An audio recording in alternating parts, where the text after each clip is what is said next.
Saudara, hari ini banyak orang takut, banyak orang gentar. Kenapa? Banyak hal, ya. Melihat situasi, kondisi mungkin habis ini belum selesai, muncul penyakit baru lagi, orang bisa takut dan khawatir. Mungkin kita juga takut dan khawatir karena apa? Kita mendengar prediksi, banyak prediksi terjadi saudara untuk tahun depan. Katanya begitu kan ya? Ya, katanya tahun depan nanti apa? Situasi sulit katanya. Ya, tahun depan adalah tahun yang gelap secara ekonomi dan itu disampaikan hari ini. Bahkan belum akhir tahun. Banyak orang takut, banyak orang khawatir. Apa yang akan terjadi di tahun-tahun yang ke depan ini? Saudara, satu hal yang kita harus tahu, bahwa Allah itu selalu bersama dengan umatnya. Amin. Allah beserta kita, itulah kenapa Yesus disebut sebagai Immanuel. Immanuel akan selalu menyertai setiap kita semuanya. In bad times, in good times, dalam waktu-waktu yang buruk, waktu-waktu yang baik, di Allah yang selalu ada bersama dengan saudara dan saya. Karena dia adalah Allah yang setia. Amin saudara. Ya, masih ingat enggak dulu contoh ya kan. Kalau kita mau jujur Bapak Ibu ya, prediksi setiap akhir tahun, prediksi untuk tahun setelahnya, itu selalu buruk semuanya, betul enggak? Betul enggak? Ya coba kita tarik 10 tahun ke belakang lah, ya kan? Contoh, tahun 2009 akhir, bagaimana para ahli melihat 2010? Oh buruk semua, betul?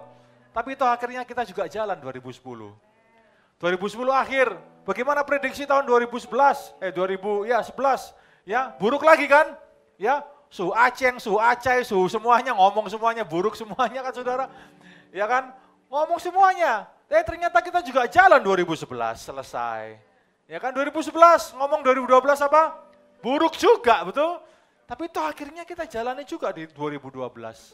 Saya tahu satu hal, kalau hari ini kita masih ada sampai di tempat ini, sampai hari ini kita berjalan tahun 2022 ini, semuanya oleh karena kasih karunia dan anugerah Tuhan semata. Amin saudara, grace and mercy.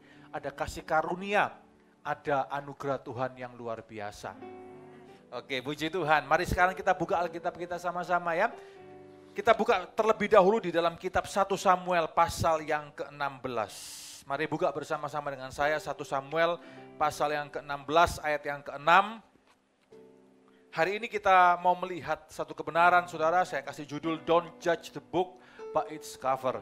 Jangan kita menilai sebuah buku itu dari covernya, ya. Maksudnya apa? Seringkali kita tuh menilai seseorang, yang menilai sesuatu cuma hanya dari luarnya saja. Kita tidak lihat kontennya, kita tidak lihat apa yang ada di dalamnya.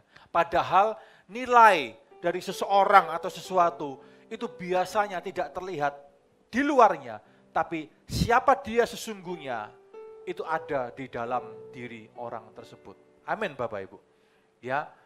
Idealnya kan dua-dua baik, iya sih itu ideal, luar baik, dalam juga baik, itu semua ideal selalu seperti itu. Masalahnya dalam dunia ini nggak ada yang ideal saudara. We have to choose one, kadang seperti itu. Kalau boleh sih dua-dua baik, ya tapi kadang-kala nggak ideal betul sih. Ya ketika kondisi tidak ideal itu, maka kita harus tahu satu hal, ya bahwa apa yang di dalam sesuatu atau di dalam seseorang itu, itulah the true you. Ya itulah siapa saudara sebetulnya dan itulah yang lebih penting daripada apa yang hanya bisa kita lihat di luar. Hari-hari ini adalah hari-hari zaman teknologi, kita hidup dalam zaman digital. Saya percaya kalau Bapak Ibu posting sesuatu dalam media sosial saudara, saudara tidak akan posting sesuatu yang buruk tapi sesuatu yang baik-baik saja, betul nggak saudara? Ya kan? Nggak ada lah, ya kan orang sesuatu yang buruk di posting di media sosial saudara. Nah kita seringkali menilai diri kita seringkali menilai seseorang, kita seringkali membanding-bandingkan diri kita dengan orang lain, membanding-bandingkan situasi kita dengan situasi orang lain, hanya dengan apa yang kita lihat dari yang terpampang di media-media sosial atau di TV itu. Coba ibu-ibu kalau lihat reportase acara-acara selebritis begitu loh, yang kalau di TV mungkin ya. Itu yang selalu kelihatan kan enaknya saja, betul nggak? Ya kan? Yang kelihatan kan hidup enaknya saja, rumah di Pondok Indah, itu yang harganya 15M ke atas, bahkan ada yang 40M tuh, ya kan. Kita lihat yang cuma gitu-gitu aja, memang sengaja. Karena budaya kita ini budaya yang semakin hari semakin hedonistik dan materialistik. Dan memang itu yang diadres di TV, rumah di sana, perabotannya, wow, semuanya, wow, gaya hidupnya glamor, wow, ya kan. Jam tangannya 5M, wow, saudara dengan merek-merek tertentu. Ya kan? Aduh saudara, semuanya kita disajikan dengan tontonan-tontonan seperti itu. Tanpa sadar itu membentuk persepsi kita, tanpa sadar itu membentuk imajinasi dan persepsi kita bahwa itulah hidup yang sesungguhnya itu seperti itu. Tapi kalau mau tahu dalamnya, belum tentu loh Bapak Ibu, betul? Saya punya adik sepupu di Jakarta, dulu dia kerja dalam bidang infotainment. Ya, dia bekerja dalam agensinya, bekerja dan berhubungan dengan para artis yang ada di ibu kota. Dia cerita sama saya, ya kan? Kalau tahu sesungguhnya yang di dalam tuh, sesungguhnya the real them itu loh ya. Dengan apa yang terpampang di TV. Aduh, itu langit dan bumi katanya seperti. Lalu dia cerita yang ngeri-ngeri saudara, yang saya tidak akan cerita kepada saudara hari ini. Tentang kehidupan mereka. Tidak semuanya sih, tapi mayoritas sudah seperti itu. Karena budayanya memang sudah dress seperti itu.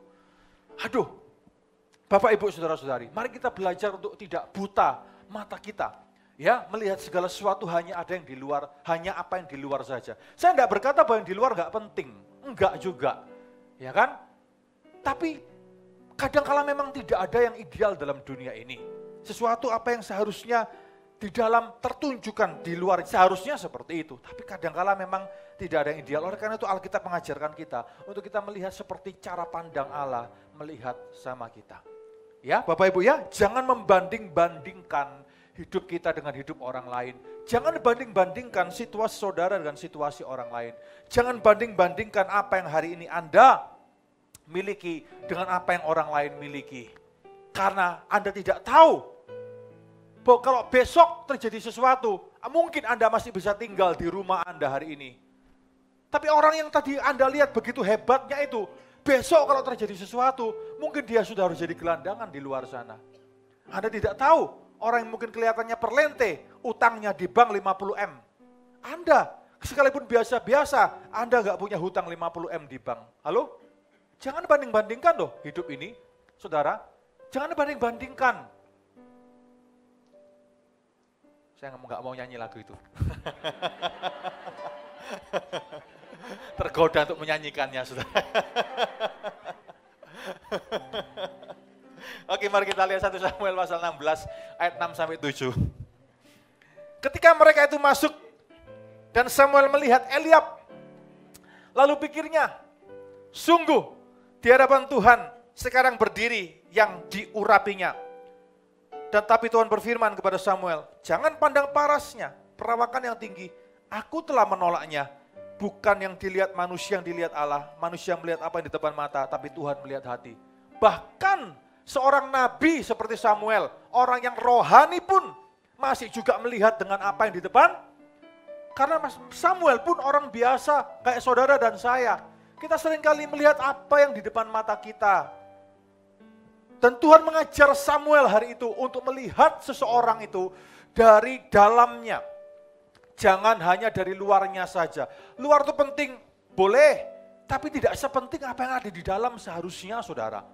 Karena di dalam itu menunjukkan siapa saudara, siapa saya. The true you, siapa saudara dan siapa saya. Ya, bahkan kalau Anda perhatikan lebih dalam, saudara, Tuhan Yesus pun juga ngalami loh. Yesus juga dibully oleh orang-orang pada zaman itu. Kenapa? Karena Yesus dipandang di luarnya saja. Yesus ditolak oleh orang-orang Yahudi pada zaman itu. Mengapa? Karena mereka toh melihat apa yang di luar. Mereka tidak kenal siapa Yesus yang ada di dalam. Oleh karena itu saudara, pengenalan sejati itu mengenal apa yang di dalam, bukan mengenal apa yang di luar. Bapak Ibu kalau mau kenal Yesus, kenal Tuhan Yesus lebih dalam lagi, kenalah dia lebih dalam. Apa yang ada di dalam, bukan apa yang ada di luar. Apa yang kelihatan di luar itu belum tentu apa yang ada di dalam. Amin, saudara. Ya, tadi saya katakan kita hidup dalam zaman media digital, ya kan, teknologi. Sesuatu yang seringkali kita terpampang lihat di YouTube, saudara, semuanya, ya kan? Sesuatu yang kelihatannya, atau orang tertentu yang kelihatannya bagus, kelihatannya, tapi belum tentu khotbahnya sehat, ajarannya sehat. Belum tentu pengenalan pribadinya dalam. Saya punya banyak teman-teman yang juga khotbah atau ngajar di YouTube, saudara. Ya kan? Yang hari ini dikenal dengan nama Pastor Graham katanya, ya kan? pastor yang ngomong-ngomong di Instagram, ya, atau di TikTok dan semuanya, saudara. Saya ngomong sama mereka, hey guys, ya, kalian harus benahi teologi kalian loh ya. Jangan cuma ngejar terkenal, ya kan, ngejar pamor, ya, pokoknya ngejar rating, muncul di TikTok, muncul di Instagram, tapi ngomongnya ngalor ngidul, hati-hati loh ya. Ya, jangan sampai menyesatkan umat loh. Saya ngomong terus terang dengan mereka, karena teman saudara, ya kan, saya ngomong dengan mereka. Ya apapun yang kalian omongkan, kalian harus bertanggungjawabkan loh, bukan cuma di hadapan manusia loh, di hadapan Tuhan loh. Jangan cuma ngejar itu, ya kan, hanya ngejar keterkenalan saja, lalu kemudian kalian mengorbankan konten, mengorbankan isi apa yang kau sampaikan. Ngomongnya ngalor ngidul nanti, ya kan, di surga ada kaplingnya dan semuanya, saudara, kapling-kapling kayak Tuhan Yesus itu maklar tanah aja di surga kapling-kaplingan kayak gitu. Itu contohnya salah satunya. Saya kritik saudara, saya ngomong terus terang kepada mereka dengan kasih sih karena teman ya. Ya, boleh nggak apa-apa mau aneh-aneh di di Instagram, tapi ya tolong kontennya itu loh dibenahi. Jangan sampai melencengkan firman Tuhan. Nah, Bapak Ibu Saudara, Yesus pun juga mengalami hal yang sama. Kalau kita perhatikan dalam Yohanes, coba kita loncat sebentar ya. Yohanes pasal 1 ayat yang ke-46. Yohanes 1 ayat yang ke-46. Dikatakan apa saudara? Ini Nathanael. Nathanael itu Bartolomeus nama lainnya. Ngomong seperti ini. Ya kita lihat dulu ayat 45 lah ya, 45. Filipus bertemu dengan Nathanael dan berkata kepadanya, kami telah menemukan dia yang disebut oleh Musa dalam kitab Taurat dan oleh para nabi, yaitu Yesus anak Yusuf dari Nazaret. Lalu Nathanael langsung nyeplos saudara. Bartolomeus langsung nyeplos. Hah? Mungkinkah sesuatu yang lebih baik datang dari Nazaret? Sesuatu yang baik datang dari Nazaret? Hah? Nazaret? Mungkinkah? Masa Mesias ini datang dari Nazaret? Mana mungkin? Gak mungkin. Kenapa saudara? Kenapa? Karena hari itu Nazaret itu punya persepsi jelek. Nazaret itu persepsi jelek. Kenapa? Yang pertama, Nazaret itu ya pada zaman Yesus itu gak ada di peta. Bayangkan, karena dia bukan kota, karena dia adalah bukan cuma desa, dusun saudara, yang tidak ada di peta, nggak penting. Reputasinya itu jelek, itu yang pertama. Yang kedua, masyarakatnya bahasanya kasar, dialeknya kasar. Kami pernah di Jogja lama, 8 tahun saudara, dan kalau Bapak Ibu jalan di Malioboro, kan ada banyak pedagang tuh, kanan kiri tuh ya. Ya, saya pernah pertama kali pengalaman di sana karena belum pengalaman saudara, saya di sana, ya, terus kemudian mau beli sesuatu ngomong-ngomong begitu, lalu penjualnya ngomong sama saya seperti ini, oh Bapak dari timur ya. Saya pikir itu pujian saudara, ya kan? Dan saya ngomong, oh iya terima kasih, saya pikir itu pujian saudara. Memang orang Jogja kalau nyindir itu pakai bahasanya pun halus karena terlalu inggil kromonya, sehingga nggak halus betul saudara ya. Saya pikir itu pujian buat saya. Lalu kemudian saya cerita itu kepada salah satu jemaat, ya mereka ketawa saudara ya. Dan mereka ngomong seperti ini, Pak, itu Bapak itu habis dihina sama mereka sebetulnya, ya kan?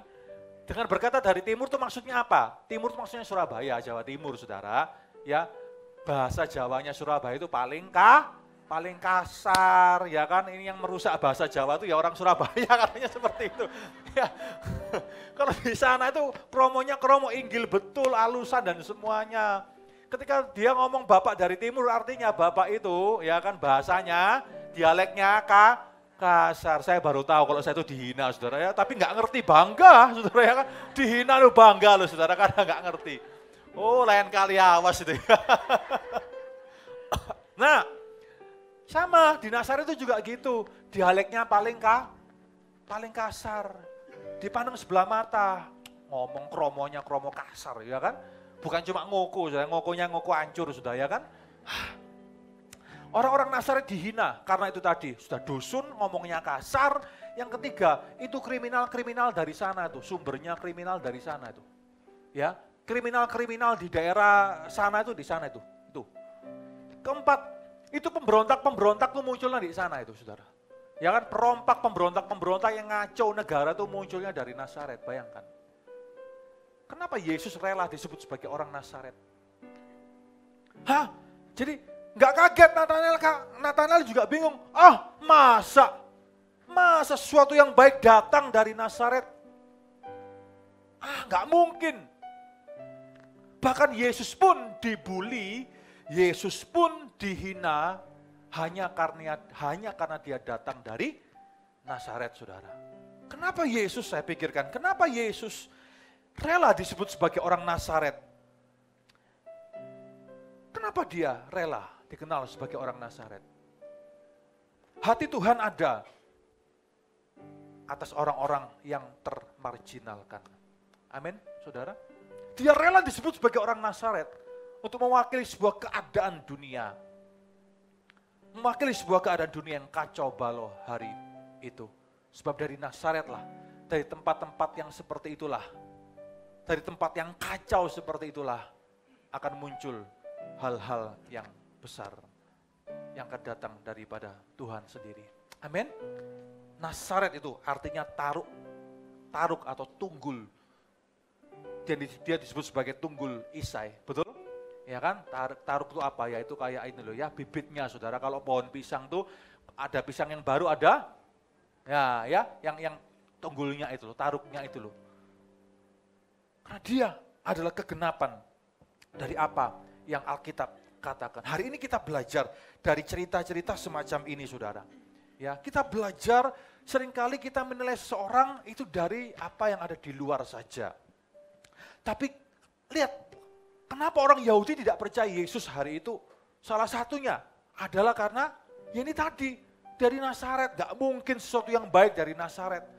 Mereka menolak Yesus karena apa? Karena hanya dari asal usulnya Yesus. Oh, cuma orang Nazaret, orang pinggiran, orang buangan. Ya, bahasanya kasar dan semuanya. Bapak Ibu, bagaimana cara kita memperlakukan orang lain hari ini? Apakah kita memperlakukan orang lain dengan hormat, dengan respect, ataukah kita seringkali menilai seseorang itu hanya dari apa yang ada di luarnya saja? Apakah kita menilai seseorang hanya karena dari mana dia berasal? Hanya dari mana dia berasal? Hanya dari bagian mana? Ya, atau dari suku apa dan semuanya. Saudara, orang tidak bisa memilih dia dilahirkan dari apa dan bagaimana kondisi keadaannya. Betul? Orang tidak bisa memilih. Seperti kita pun kita tidak bisa pilih. Kita lahir dari bangsa mana, dari suku apa, dari keluarga model macam apa dan bagaimana. Hari ini kita perlu belajar untuk kita menilai seseorang bukan hanya dari asal usulnya dan semuanya. Kita perlu belajar untuk menilai seseorang dari sudut pandang Tuhan. Kita perlu belajar juga untuk tidak membanding-bandingkan diri kita dengan orang lain. Kita tidak perlu membanding-bandingkan keberadaan kita dengan keberadaan orang lain. Kalau kita tidak membanding-bandingkan, kita akan bebas dari yang namanya iri hati. Amin, saudara. Dari mana iri hati muncul? Iri hati muncul itu ketika dimulai dari kita suka membandingkan. Karunia kita dengan karunia orang lain, talenta kita dengan talenta orang lain, ya kan? Kepandaian kita dengan kepandaian orang lain, skill kita dengan skill orang lain. Dan kita sering berdoa kepada Tuhan, kenapa aku tidak seperti dia? Kenapa aku tidak bisa seperti dia? Ya karena memang saudara bukan dia. Oke, kenapa aku tidak seperti ini? Kenapa aku tidak seperti itu? Saudara, stop untuk membanding-bandingkan. Karena Tuhan telah menciptakan kita seperti apa adanya, saudara, sesuai dengan apa yang telah Dia tentukan di dalam hidup saudara. Amin. Saudara, jangan banding-bandingkan. Pencapaian saudara dengan pencapaian orang lain berbeda. Milestone-nya berbeda. Arahnya berbeda. Ya, ketentuan Tuhan itu berbeda. Nggak bisa. Aku kok nggak secanggih dia ya kalau nyanyi ya. Suaraku kok nggak selihai dia ya kalau nyanyi ya. Saudara, nggak bisa dibandingkan seperti itu. Mungkin Tuhan tidak kasih karunia saudara seperti itu, karena dia mungkin punya karunia yang lain bagi Anda. Amin. Ya kan? Jangan dibanding-bandingkan itu. Aku pengen melayani seperti, saudara, bahkan dalam pelayanan pun jangan kita mengingini pelayanan atau bagian orang lain. Kenapa? Karena belum tentu itu ditentukan Tuhan buat kita. Kita akan berbahagia, kita akan puas, content atau puas ketika kita sudah ada di dalam jalur yang telah Tuhan tetapkan untuk setiap kita. masing-masing. Amin, saudara. Apa yang terjadi ketika orang seni contohnya yang penuh dengan talenta seni dipaksa oleh orang tuanya hanya karena orang tuanya dokter, dipaksa sekolah kedokteran. Apa yang terjadi, saudara? Saya percaya semester 3 drop out langsung itu. Stres itu. Betul, saudara? Demikian pula sebaliknya. Kenapa? Kenapa kita harus memaksakan segala sesuatu dalam hidup ini? Kenapa? Kenapa kita harus memaksakan banyak hal dalam hidup ini? Tidak perlu kadangkala. Ketika kita memaksakan sesuatu dalam hidup ini, kadangkala kita akan terjebak di dalam kesesakan, terjebak di dalam masalah demi masalah, stres demi stres. Kenapa? Karena kita terlalu memaksakan diri kita kadangkala. Halo?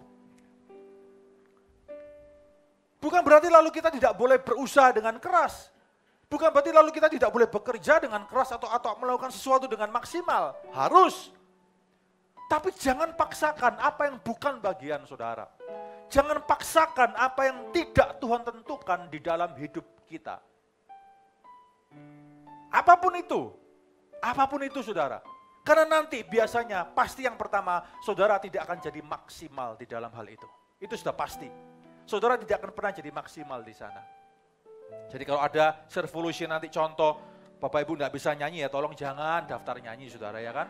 Ini kalau di audisi 1 kali gagal, di audisi lagi 2 kali gagal, 5 kali audisi gagal semua, kira-kira yang salah siapa saudara ya kan? Ini kan susah kalau begitu. Tidak perlulah memaksakan diri, berarti memang talenta saudara bukan di sana. Amin. Ya, saudara, ada orang-orang tertentu yang penuh dengan belas kasihan, melayani dengan penuh belas kasihan dalam bidang yang Tuhan telah buka dalam dirinya. Itu adalah karunia-Nya dia. Ada orang mungkin berkata bahwa kenapa ya aku nih orangnya kok, aku orangnya pendiam sekali ya, aku enggak bisa sama orang tuh enggak bisa get along gitu ya, aku nih kok orangnya pendiam sekali ya, gimana ya? Saudara, enggak perlu banding-bandingkan diri saudara dengan stres, dengan melihat mungkin rekan saudara yang lebih cuap-cuap begitu kan, lebih ekstrovert, lebih sama orang lebih ya gampang gaul begitu saudara, enggak perlu banding-bandingkan. Kenapa? Karakter setiap orang berbeda-beda. Dengan karakter yang telah Tuhan tentukan dalam hidup saudara, di sana ada tugas khusus, ada ketentuan khusus yang Tuhan mau untuk Anda lakukan di dalam hidup Anda. Amin. Amin. Di sana kita bisa berkembang, kita bisa berkembang lebih lagi. Amin. Katakan kepada kanan kiri saudara, jangan banding-bandingkan.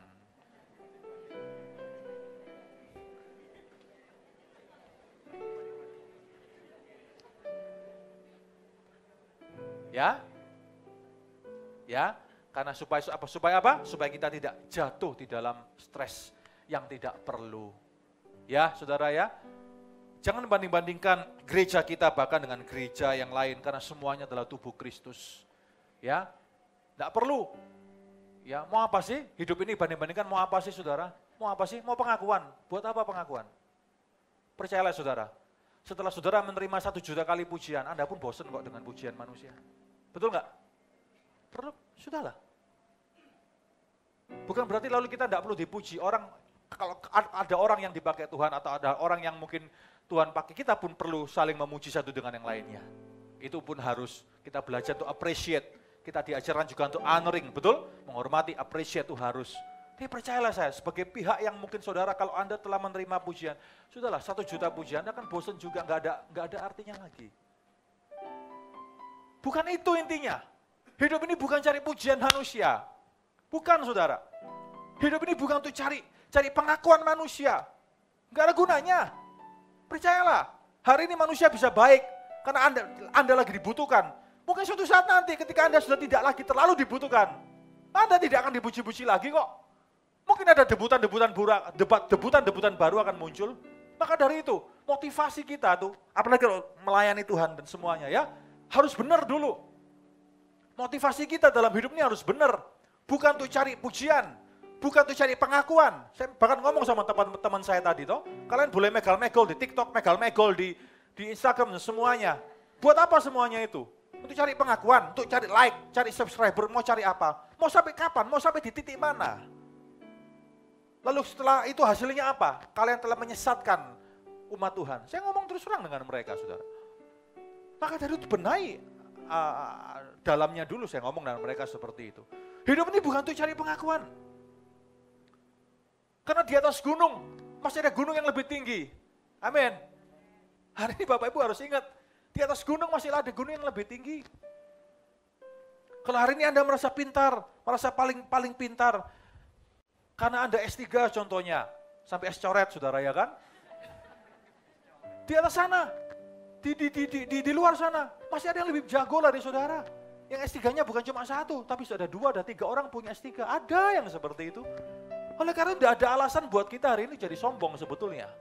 Tidak ada alasan bagi kita untuk mengejar pengakuan-pengakuan apalah. Enggak ada. Karena itu semuanya fana. Semuanya itu tidak ada gunanya sebetulnya. Itu hanya, kalau kata kita pengkhotbah, itu hanya usaha manusia untuk menjaring bisa jaring angin. Dapat apa jaring angin saudara? Enggak dapat? Enggak dapat apa-apa. Lalu saya ngomong seperti ini bukan lalu kemudian kita sembarangan, males-malesan, enggak mau lakukan terbaik, enggak begitu loh ya. Ya, saya juga menantang setiap kita untuk kita melakukan yang terbaik dari apa yang Tuhan percayakan kepada kita. Tapi motifnya bukan untuk cari pengakuan.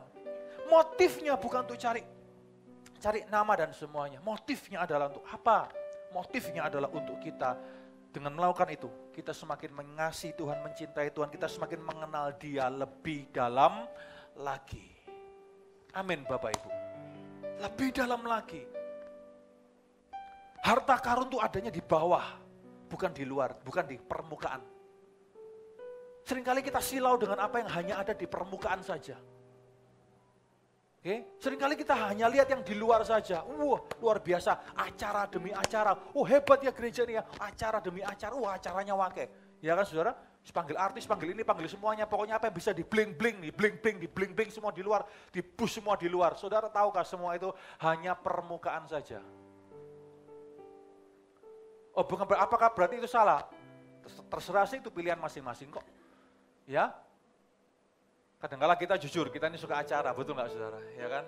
Ya kadang-kala ketika kita perlu jujur aja, kita sebagai manusia, kita masih perlu, dalam tanda kutip ya, bahasa saya ya, sugesti-sugesti, sentuhan-sentuhan rohani, biar kita tuh hidup lagi, kira-kira begitu. Ya kan? Gak ada yang salah dengan itu. Ada acara, gereja pun pasti akan buat acara-acara yang bagus untuk melayani umatnya. Gak ada yang salah dengan itu saudara, ya kan? Tapi itu bukan yang real, itu bukan yang sejati, itu bukan yang the genuine. Bukan. Acara-acara demi acara itu will come and go, akan datang dan pergi. Yang akan membuat saudara untuk Anda semakin kuat, Anda semakin dalam adalah ketika Anda menginvestasikan waktu Anda untuk mengenal Dia pribadinya dan firman-Nya di dalam hidup saudara. Kalau saudara sudah mencapai satu titik tertentu, ada konser, gak ada konser, ada acara, gak ada acara, tidak akan ada efeknya apa-apa. Because karena saudara mengenal Tuhan lebih dalam melalui firman. Oleh karena itu saya selalu ngomongkan, saya selalu dorong setiap orang untuk mengenal Yesus lebih dalam lagi. Deeper and deeper. Firman ini harus deeper, harus lebih dalam. Karena firman itu kehidupan. Tidak ada sumber kehidupan lain selain firman Tuhan. Mungkin ini klise, tapi ini kebenaran. Buat banyak orang Alkitab ini hanya sekedar buku yang ya kadang-kala bingung bacanya gimana. Tapi kalau Anda betul-betul dalam firman Tuhan, Anda akan mendapatkan harta karun rohani yang ada di dalam tadi. Dan itu akan menyegarkan saudara setiap saat, setiap waktu. Betul. Andai kata tidak ada acara apa-apa. Andai kata ibadah pun tanpa musik. Andai kata ibadah tidak ada apa-apa pun, Anda tidak akan terpengaruh apa-apa. Kenapa? Anda akan tetap datang, Anda tidak akan terpengaruh dengan fasilitas, infrastruktur dan semuanya, AC dan semuanya. Anda akan tetap datang. Because you know Him. Karena Anda mengenal Dia, mengenal pribadinya, mengenal firman-Nya. Maka semua yang di luar ini, efek-efek yang di luar ini tidak akan berpengaruh apa-apa terhadap kita, saudara. Betul? Saya kadang-kala heran ya, ada orang tertentu yang cari hamba Tuhan itu kayak cari dukun aja. Ada orang tahu loh, lebih tahu dari sekretarisnya sendiri jadwalnya hamba Tuhan itu. Khotbah ke sana diikuti terus saudara, tiap minggu kemana-mana keliling diikuti, cari apa? Cari nubuatan, cari apa? Cari doa, cari ini, cari itu, diikuti terus, keluar kota diikuti. Ke luar negeri pun diikuti. Saya tahu ada yang seperti, bukan di sini ya, saya pernah tahu saudara ya. Itu salah satu keluarga besar saya sendiri. Itu saking ngefansnya dengan satu hamba Tuhan. Sampai bela nih, pelayanan ke luar negeri pun diikuti loh saudara. Saking nganggur, bayangkan saudara. Saya mau jujur kepada saudara, sebagai seorang hamba Tuhan juga ya. Tidak perlu ngefans seperti itu dengan seorang hamba Tuhan. Anda sudah mendewakan atau mengkultus individukan seseorang seperti itu. Tidak perlu. Berhala kita cuma satu, Yesus. Dalam tanda kutip ya, saya pakai kata berhala ya. Tuhan kita cuma satu, Yesus. Fans kita cuma satu, Yesus. Idol kita cuma satu, Yesus. Bukan Pak ini, Pak ini, Pak ini. Karena kita manusia masih bisa lihat di mata. Betul? Ini percayalah, Anda kan jauh bisa ngefans. Tapi kalau begitu Anda mendekat, Anda jadi orang paling dekat. Tak jamin 100%, Anda akan jadi orang yang paling nomor satu, paling kecewa. Sama yang Anda fans itu. Ya, betul saudara. Kata pepatah Tionghoa, jauh bau harum melati, dekat bau mayat katanya. Amin Bapak Ibu. Mari kita punya iman ini iman yang sehat. Iman kekristenan kita tuh yang sehat. Mari kita bertumbuh hari ini mengenal Kristus dan firman-Nya lebih dalam lagi. Sungguh saudara, sungguh. Itulah kekristenan yang sejati. Bukan kekristenan acara, bukan kekristenan event, bukan kekristenan ini dan itu. Kami masih ingat dulu waktu di Jogja itu 2006 waktu gempa itu, gerejanya juga ikut gempa, listrik mati, air mati, waduh gimana itu hari Sabtu saudara, Minggu harus ada kebaktian, betul enggak? Apa yang terjadi nih? Maka hari itu kemudian saya minta, oke, keluarkan semua kursi, taruh di lapangan parkir, tempat parkir. Hari itu Minggu, jemaat datang sambil nangis-nangis karena yang rumahnya hancur juga banyak saudara ya kan. Yang masih bisa datang ke gereja, mereka datang ke gereja sambil nangis-nangis saudara, nyanyi kebaktian di tempat parkir, enggak ada AC, enggak ada apa, panas-panas. Kebaktian di tempat parkir cuma dengan gitar bolong saudara. Hari itu semuanya lagu yang paling mengena, yang paling membuat mereka terenyuh, mengena. Itu lagu apa saudara? Biarpun gunung-gunung beranjak, memang gunungnya beranjak ya kan? Dan bukit-bukit pun bergoyang, emang gempa bumi kok lagi ngalami betulan kok. Namun kasih setiamu tak akan beranjak dariku. Nangis saudara, kenapa iling rumahnya kemarin ya hancur ya kan, temboknya retak dan semuanya, mereka gimana, mereka ya bingung mau tinggal di mana. Itu iman, bukan iman fasilitas, bukan iman infrastruktur, bukan iman AC, bukan iman musik, bukan iman pemain alat musik dan semuanya. Masihkah kita jadi orang Kristen yang semacam itu? Masihkah kita jadi orang Kristen yang mau semacam itu?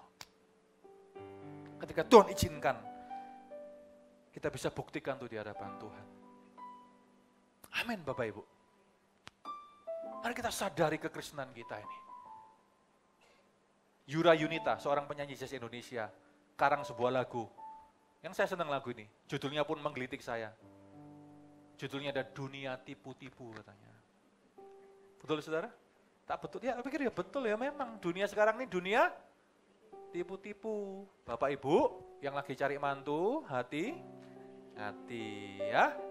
Karena dunia kita sekarang dunia tipu-tipu. Tak beritahu ya, waktu kami dulu, waktu di zaman pemuda dulu saudara, di GMS juga kan pemuda Mawar Sharon dulu ya, saudara ya. Ada satu teman kami itu masuk kategori paling cakep lah, cewek. Dideketi sama satu cowok, ya, Sultan, saudara, anaknya Sultan, ya, waduh, pas ini, ya kan, dideketi sama anaknya Sultan, saudara, ya kan, tapi belum bertobat. Ya kita sebagai teman-teman cuma ingetin aja, ya kan, yang pertama belum bertobat loh, dan kelihatannya kok ada yang aneh ya, nggak percaya, saudara, ya kan, diterabas terus, ya kan, diterabas terus. Ya kenapa? Ya karena tadi itu dunia tipu, tapi enggak sadar. Apa yang terjadi? Satu hari sebelum menikah, undangan sebar loh ya, nyebar semua. Satu hari sebelum menikah, baru tahu kalau ternyata ini sudah punya anak dari beberapa wanita lain. Ya kan saudara? Dan kasar orangnya, ya kan? Mau dibatalkan 1 hari sebelum menikah? Mau? Semoga kita tidak ada yang ngalami seperti ini. Ini orang tua juga pasti stres kalau ngalami begitu. Bapak Ibu Saudara, ini yang dialami, ini beneran. Apa yang terjadi? Ya ternyata terpaksa menikah. Ya sudah, jalan, mau apa? Mau dibatalkan? Mau siap tanggung malu, keluarga besar semuanya? Mau siap tanggung hujatan? Enggak. Nikahlah sudah. Apa yang terjadi, saudara? 1 minggu setelah menikah, pulang, datang kembali ke Surabaya. Baru 1 minggu loh ya, kalau 1 minggu itu kan masih honeymoon, betul nggak saudara ya? Masih madu-madunya kan?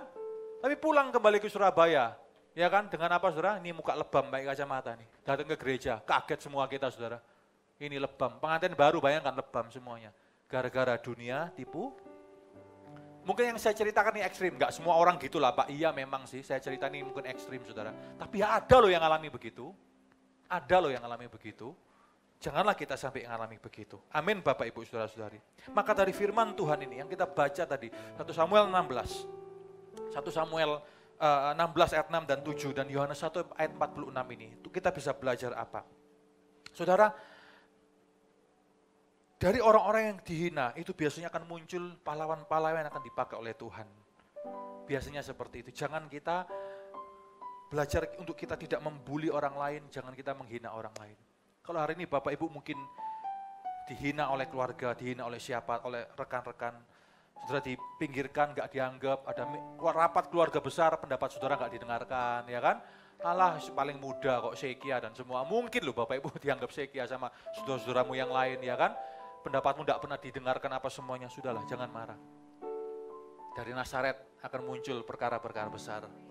Amin Bapak Ibu. Masukkan ini dalam konteks kehidupan Anda masing-masing. Jangan marah kalau dihina oleh seseorang. Jangan marah. Kenapa saudara? Percayalah saya. Ya, saya sudah melihat banyak sekali orang yang menghina seseorang. Ternyata dalam waktu 3 tahun, 4 tahun kemudian, yang dihina tadi, wah diangkat Tuhan lebih tinggi daripada yang menghina. Itu yang menghina malu. Saya sudah lihat banyak cerita semacam itu. Saya lihat dengan mata kepala saya sendiri saudara. Itu pelajaran juga bagi saya dan bagi kita semuanya. Jangan pernah meremehkan orang lain, underestimate orang lain.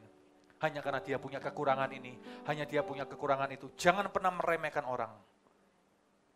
Anda akan dibuat malu oleh Tuhan akan apa yang akan dia kerjakan sama diri orang itu. Jangan saudara. Ya, kita harus respect, kita menghargai setiap orang, karena setiap orang adalah ciptaan Tuhan. Dan Tuhan bisa kerjakan banyak hal pada diri setiap orang itu. Yang kedua, jangan kita pernah membuli orang lain. Membuli orang itu dosa. Ya, Bapak Ibu ya, jangan kita bully orang lain. Ya, hanya karena ini, hanya karena itu, hanya karena ajari juga anak-anak kita untuk tidak membuli teman-temannya.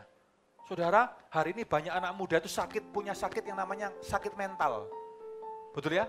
Kesehatan mental itu isu yang sangat-sangat lagi di dalam kalangan anak muda loh. Ajari anak-anak kita untuk tidak membuli.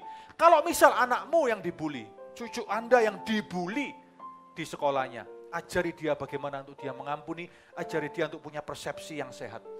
Bagaimana untuk mengampuni temannya dan bagaimana dia membangun citra dirinya di dalam citra diri Kristus. Saudara, berapa banyak kasus di TV kita lihat ada anak bisa bunuh diri hanya karena dibully oleh teman-temannya di sekolah. Jangan anggap bahwa itu kan, enggak Bapak Ibu, itu something loh. Itu sesuatu loh. Itu sesuatu loh saudara. Apalagi kalau anak-anak berkebutuhan khusus. Ajari anak kita, jangan pernah bully temannya yang berkebutuhan khusus. Itu akan sangat melukai. Kalau misalnya anak kita yang berkebutuhan khusus, kalau anak kita misal dibully oleh teman-temannya, namanya anak-anak ya, di sekolah kan nggak ngerti saudara ya, ajari anak-anak kita untuk belajar mengampuni. Bangun self-esteem-nya setiap hari. Supaya dia bangkit mengatasi keadaannya. Di dalam Kristus semuanya bisa, semuanya mampu. Amin saudara.